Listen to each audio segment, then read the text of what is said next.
एक छोटे से गांव में रामू नाम का एक ईमानदार लकड़हारा रहता था। वह जंगल में जाकर पेड़ काटता और लकड़ी को बाजार में बेचकर अपनी आजीविका चलाता था। वह मेहनती था, लेकिन बहुत गरीब। उसका जीवन केवल अपनी मेहनत पर टिका हुआ था।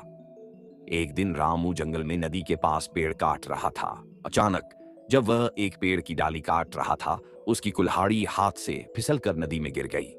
नदी गहरी और तेज धार वाली थी।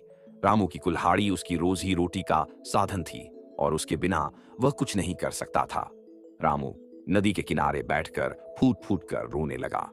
वह सोचने लगा, अब मैं अपने परिवार का पेट कैसे भरूंगा?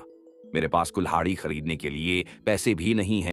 रामू की ईमानदारी और सच्चे मन से की गई प्रार्थना को सुनकर नदी से अचानक एक सुनहरी रोशनी निकली। रामू ने देखा कि नदी से एक परी प्रकट हुई। परी ने कहा, हे लकड़हारे, तुम क्यों रो रहे हो? रामू ने कहा, मेरी कुल्हाड़ी इस नदी में गिर गई है। मैं बहुत गरीब हूं और अब मेरे पास काम करने का साधन नहीं है। परी उसकी ईमानदारी से प्रभावित हुई और बोली, चिंता मत करो, मैं तुम्हारी कुल्हाड़ी ढूंढ कर लाती हूं। परी नदी में गई और सोने की कुल्हाड़ी लेकर आई।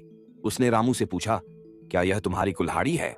रामू ने देखा और कहा, नहीं, यह मेरी कुल्हाड़ी नहीं है। परी ने फिर से नदी में गोता लगाया और इस बार चांदी की कुल्हाड़ी लेकर आई। उसने फिर पूछा, क्या यह तुम्हारी कुल्हाड़ी है? रामू ने कहा, नहीं, यह भी मेरी कुल्हाड़ी नहीं है। परी ने तीसरी बार नदी में गोता लगाया और लोहे की कुल्हाड़ी निकाल कर लाई। इस बार रामू का चेहरा खुशी से खिल उठा।